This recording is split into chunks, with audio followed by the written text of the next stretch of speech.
Hey everybody, how you doing? I'm Tony D. This little Joan here, and I'm here to talk about my good friend, Governor Cuomo. And he said to a certain president, "Hey, hey, you come by here, you better have an army." Governor Cuomo is very very stupid. Maybe it's the Cuomo curse, I guess, because the original Governor Cuomo, he was governor, right? Mario Cuomo. Was that their dad? I think it's their dad, right? He was like the big wheel, right? He's the senior Cuomo, I think, right, Joan? I don't know. Fact check me, Joan. Get back to me. Um, but Governor Cuomo is an idiot for threatening the president. But I think I know why he's threatening them. Threatening him. He's threatening because Trump is threatening all the major cities and all these Democratic states. And I told you, Democratic states and cities, this would happen. So remember back in just mere weeks ago in Portland when they put a gate around the courthouse, right? And then the fence was in the bike path. So the city of Portland was fining the federal government for blocking the bike path. And the fines had already clicked up to like over $100,000. And they were like, haha, see, we're gonna get you. That would be like going to your boss after your boss has done something you disagree with and taken his pens from his desk and saying, haha, you have a sloppy desk, I'm taking your pens. You don't deserve pens, boss, I'm taking them. Like, you don't do that to your boss. Now, Trump isn't the boss of these Democratic mayors and governors, but he is above them in most respects. He does have an army, Cuomo. He's the commander in chief. He technically has an army. But these Democratic cities and states get millions and millions of dollars every year from the federal government because they are terrible at economics. I know that every year the city of Philadelphia comes out and says, "Oh my God, we can't pay for the schools. I don't know what happened. We were too busy building a skating rink in front of City Hall and Starbucks and having this program and that program. We totally forgot to fund the schools." And then they go to the state, and the state goes, "Oh my God, you didn't fund the schools, neither did half the cities in our state. Oh my God, we're going to need money. We're going to need to borrow this money and get some money from the federal government." And then the federal government comes in and goes, "Well, we'll give you this amount of money," and then, they divvy it up somehow. They pass some law or initiative or budget like to shore up our broken school systems, and then the state gets some of the money. I assume they skim some off the top for their ridiculous programs, and then they start passing some out to the cities to patch the holes in their budgets. So essentially, Cuomo just threatened a guy who hands him money every year. DeBlasio, Durkin, Wheeler, Lori Lightfoot, these people have all been demonstrating, haha, President Trump, we're in the resistance. We're going to fight you to the end. Oh, can you make sure our check's in the mail, though? I mean, because we really need that. I mean, this is how stupid these people are. This is like a college kid calling up their parents, screaming at them at the phone, and then ending the phone call. And by the way, you haven't paid my credit card bill yet. These people need money from the federal government. There are very few states at all, even Republican states, that don't get some funding from the federal government. Now, part of that is the federal government wanting more pull with the states, more control over them. It depends on the era, but and then once they start getting the money, they almost never stop.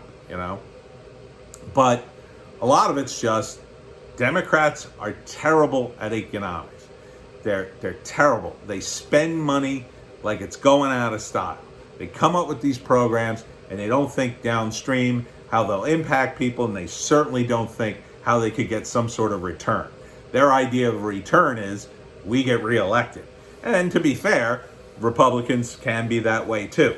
But it's mostly Democrats who do that because they're all about their social programs and school lunch things and school breakfast things and school this and school that. And they don't really work. And anybody who's ever worked in the school system can tell you they waste a ton of money. Not as much as, say, the military, but they do waste quite a bit on nonsense. While at the same time, they run out of important things. So I dated a teacher for a while, and she told me that she was secretly selling some school equipment on eBay because she had worked at a school that had formerly had grades K to 12 back in the 50s, but they had cut it back to just a grammar school. But they had 1950s vintage like chemistry sets and stuff for the high school. But they didn't have high school kids in the school anymore. It only went up to 6th grade. So she took all that equipment, they found it in a closet, and she sold it on eBay to make money for the school so the teachers could buy, supplies they needed like paper and pen. They literally didn't have enough paper and pens and a few books they needed and things like that. So, this is the incredible waste of government. And it happens on a federal level and it happens at a local level.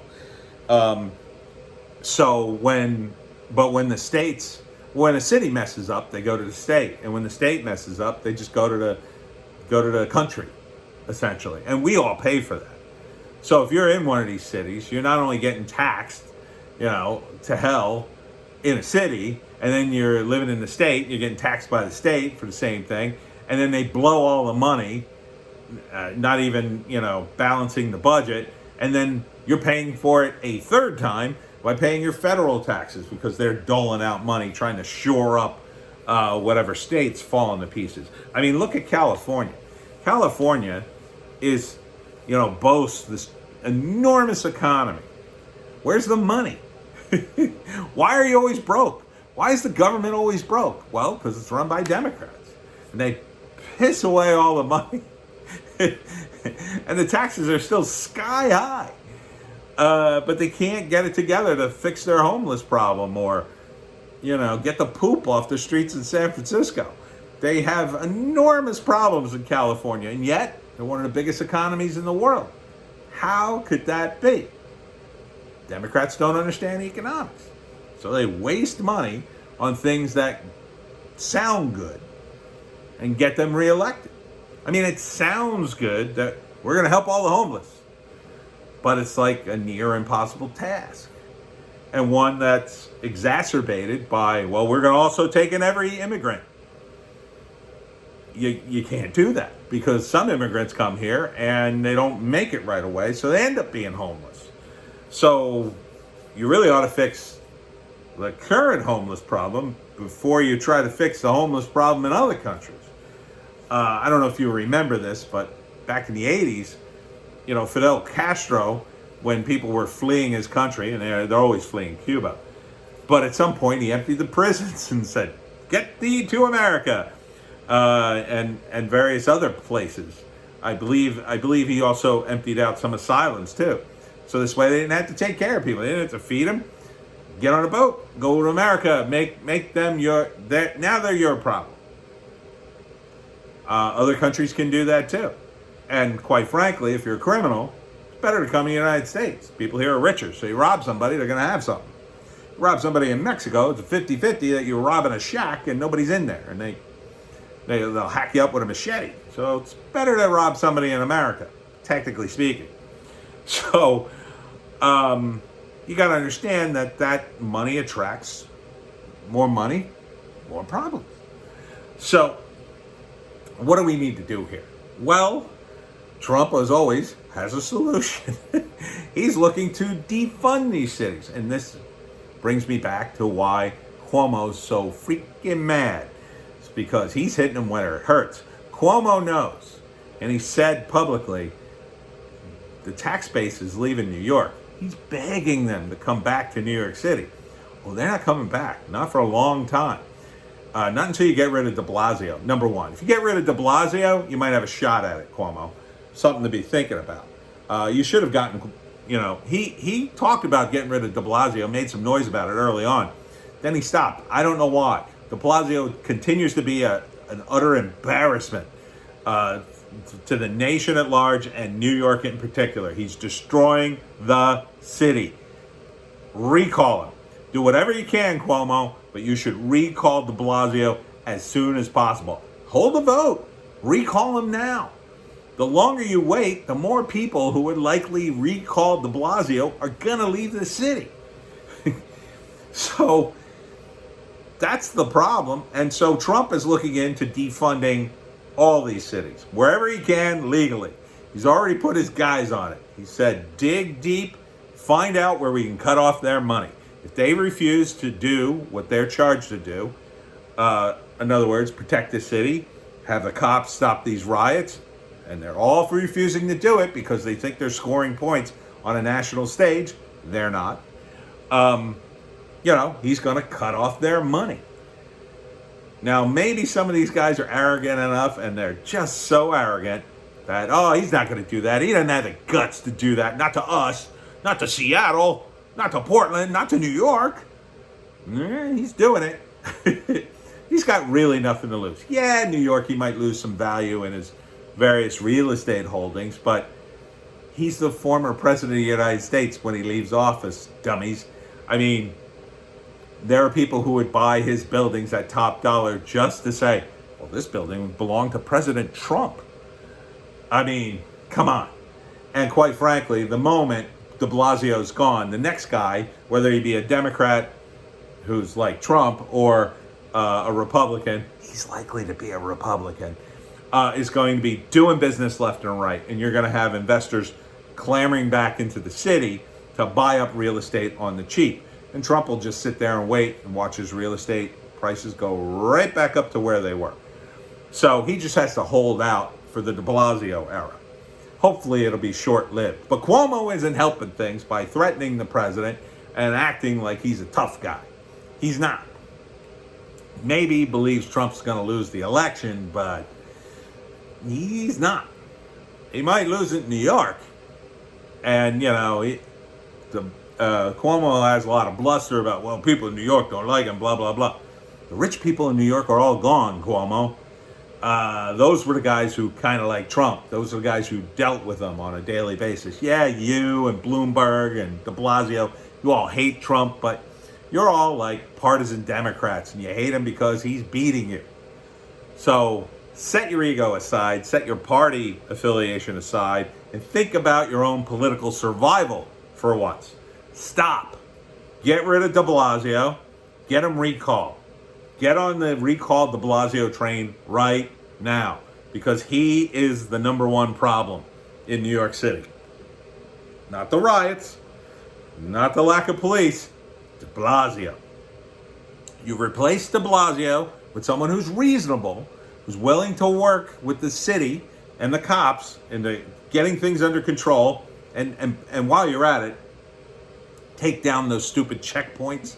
How do you expect to have any tourism whatsoever if you're going to have checkpoints and $10,000 fines if you enter the state of New York? Are you out of your mind? No one's coming to New York because of that. It is a ghost town. You're losing millions by the day, and you're not going to get it back anytime soon. So you can keep sitting in Gracie Mansion going, I don't like Trump, but you got a city and a state to run, and you're running it into the ground. Now you seem, and I've made this mistake before, you seem like a more reasonable Democrat. Be reasonable. Recall de Blasio.